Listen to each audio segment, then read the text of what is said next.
Now, something which I touched on in many of my videos before was how Kane's date of birth showed he was born in 1997, but this is something which I've held off making a video on because I wanted to see if this was cleared up in an episode or by Courtney Kemp. So in this video, we're going to run through Courtney Kemp's Q&A, breaking down and clearing up the date of birth and the timeline between Zeke and Kane, and as usual, going through character by character and diving deep into all things episode 8 and looking at what we can expect for episode 9 with returning characters and possibly some more deaths as well.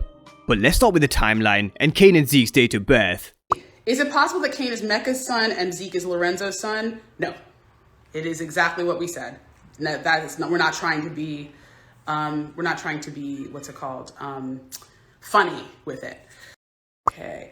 There's a lot of people talking about Kane's birth being in 1997. You guys, that was, that from that form, I do want to say that was our mistake. It was an art department mistake. Zeke is born in 98. Kane is born after that. So there's the answer that all of us were looking for. In episode 5, it was revealed on Kane's rap sheet that he was born in 1997, which would have made him 24 years old. But Zeke was told he was 23. But when Kane questioned Monet saying, wait, Zeke is your oldest, that told us that Kane is younger than Zeke. And the way Zeke's character is, you can really expect Monet to manipulate him and make him believe that he's 4 years younger, but definitely not Kane. So it was just a mistake, and Kane is probably born in 1999. But sticking with Zeke, how did Monet get away with claiming he was 4 years younger? Zeke believes that he's actually 4 years younger than he is. And everyone's like, well, how could you convince people that and I feel like every single one of you that's asking that question is actually really trying to think that they remember being 1, 2, and 3 years old. So you don't remember that. You don't know what people were doing. And so therefore, I just want to say, because this story is not something we made up. This is a story that actually happened in my own family where someone was told they were one age and they were actually another. And so I will just tell you, I wasn't there because this is something that happened a couple generations before me. But what I can tell that was passed down to me from my elders was basically that the person was told around the time that they started celebrating birthdays that they could remember, they were just told the wrong age. It's as simple as that. And they were told they were really tall for their age also. So that's all I'm going to tell you. And in fact, Zeke is very tall. Zeke did play sports. And the thing is with Zeke, he's so slow, and he really isn't great when it comes to academics either. All he's good at is playing ball, and that's what he's grown up doing. He's Monet's exit plan, but now his actual age has been revealed, and he's broken NCAA regulations. Will he lose his draft? I always say there are never any happy endings on Power, and I don't think Zeke will make it to the NBA either, but let's wait and see. But let's talk about Monet and how she could have really avoided this whole dinner table situation with Diana.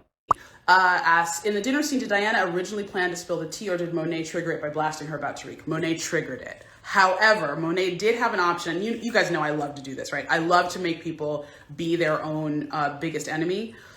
When Diana comes to see Monet earlier in the episode, before Monet and Lorenzo go to Coney Island, she says, Mom, I need to talk to you. And if you guys remember, Monet's like, what, little girl? What? And so Diana gives up and she goes away.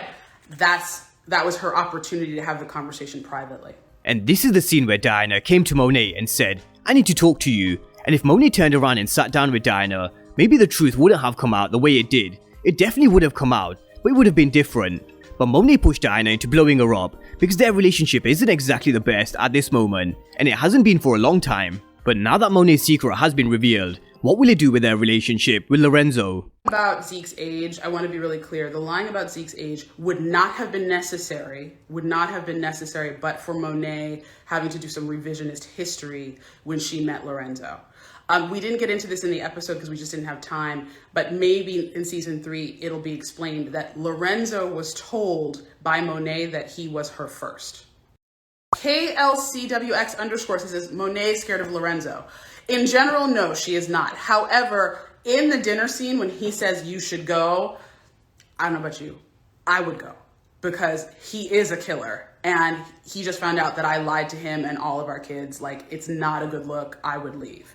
Now, one thing which is clear from this dinner table scene and from what we've seen play out in episode 9's trailer is Lorenzo and Monet's relationship is finished. There is no way Monet can come back from this. And let's not forget, it is 24 years worth of lies. Not only did Monet lie to Lorenzo about Zeke, but there's Dante Spears as well, who only just happens to be Lorenzo's connect, who he knows as Mecca. So there's still a few secrets to be revealed when it comes to this whole situation. But let's stick with the Tejadas and talk about Drew and how he compares to Tariq St. Patrick. David Uzo, between Drew and Tariq in a battle of dominance, who is the smartest and deadliest? That's a really interesting question. I think Drew is very deadly. I also think that Drew is tempered a little bit by not having the same level of trauma as Tariq. So Drew has grown up in a home where he had two parents. Then his father went inside, but his parents stayed married. He hasn't gone through some of that, like adultery, all that stuff. He's seen trauma, but he's also a little bit more grounded. So he has that advantage over Tariq. However, Tariq has been raised by four people who are, at the top of the strategic game. I don't know that I would say that Lorenzo is quite as strategic as someone like a Ghost, even a Tommy, even a Kanan, and definitely not Tasha. So definitely.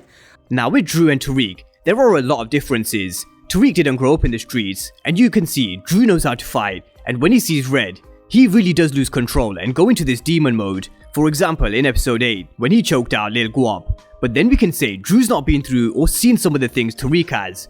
Tariq was hung off a building by Tommy, beaten by Vincent, and he even saw his sister Raina die. So the trauma that Tariq has been through is way more than Drew. But why did Lil Guap have to die, and specifically at Drew's hands? Guap had to die because he called Drew the F word back in 108. If you guys remember, if you go watch 108 and you see the interaction between Drew and Guap and how Drew asks Kane to body the Guaps. He says, go kill them. And Kane agrees to do it, but then keeps Lil Guap alive. If you guys go and take a look, you'll see that that's right. And Drew has held that in his heart. One thing that I will definitely say about Drew holds a grudge. Drew holds a grudge. And just coming away from Lil Guap, somebody else who needs to die is Ev. And Courtney Kemp did tease there is going to be some more deaths in episode 9 and 10, so let's see who that is. But let's talk about Diana before we move on from the Tejadas, because she's someone who's matured in season 2, and Effie versus Diana is something we need to keep our eyes on. Between Effie and Diana in a battle for dominance, who's the smartest and deadliest of the two? I think you're going to see. You're going to see who that is. That's going to play out. And I do think this will stem from the relationship that Effie has with Tariq, and the fact that Diana's first is Tariq. Because in episode 4, we saw these two girls have a conversation about Tariq, where Effie warned her about getting involved with someone like Tariq, because Tariq and Effie, they're too much alike, and they can't be trusted. Why do the Tejadas act like Diana is wrong for falling for the man who saved her life? Well, because Tariq is no account, can't be trusted, is a liar, is in the drug game, is not someone that they can control. What is Monet's number one thing about Diana? Control. What is Lorenzo's number one thing about Diana? That's his little girl. Does that make sense? And Lorenzo clearly wasn't happy that Diana let Tariq hit, and he may have something to say about this, because this is his little girl. So this confrontation between Tariq and Lorenzo when they first meet is going to be interesting. But let's talk about Diana blowing her family up at the dinner table.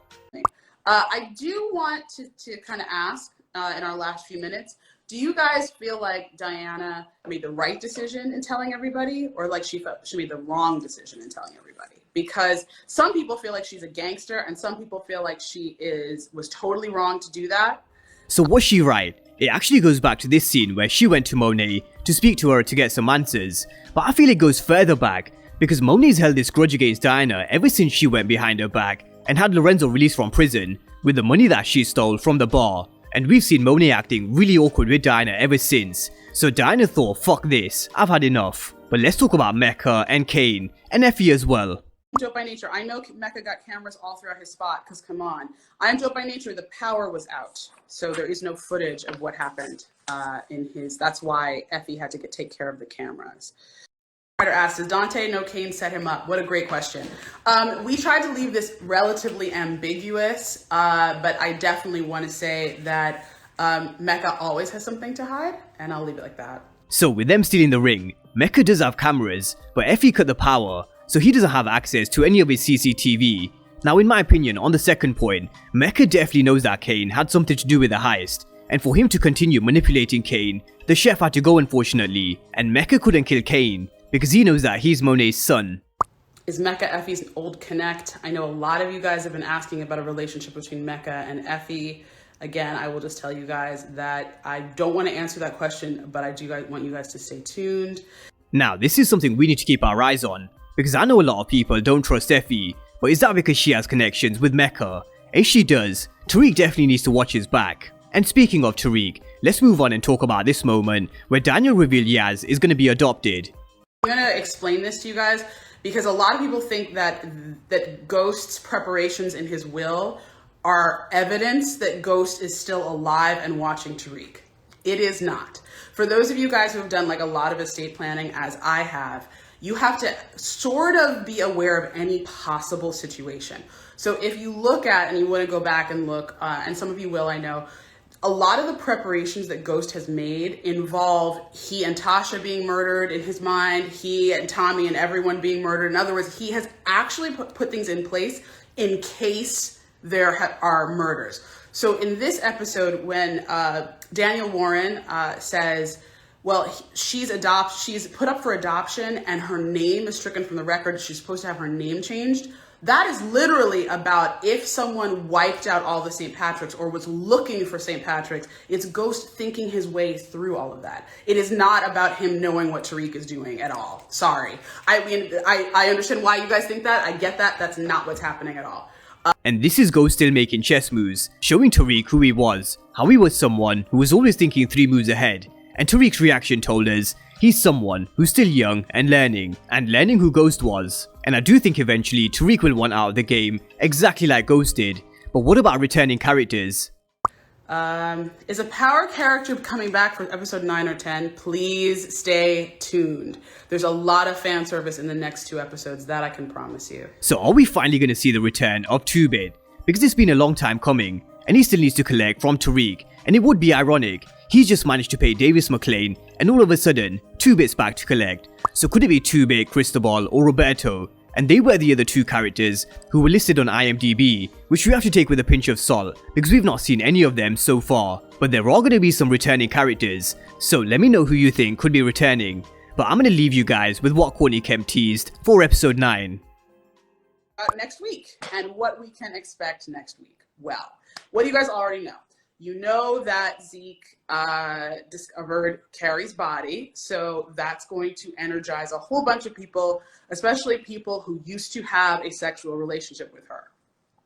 What do we know about that? We know that another murder has been committed, and that another murder has been committed by someone in our crew. And so what will take place? That'll be interesting. We know we've got a whole bunch of dead wops, right? We've got a dead chef. We've got a whole bunch of death, so all of those things have to come to play. And do we think maybe, because it's episode 9, there are going to be some more big deaths? Let's see. Let's see what happens.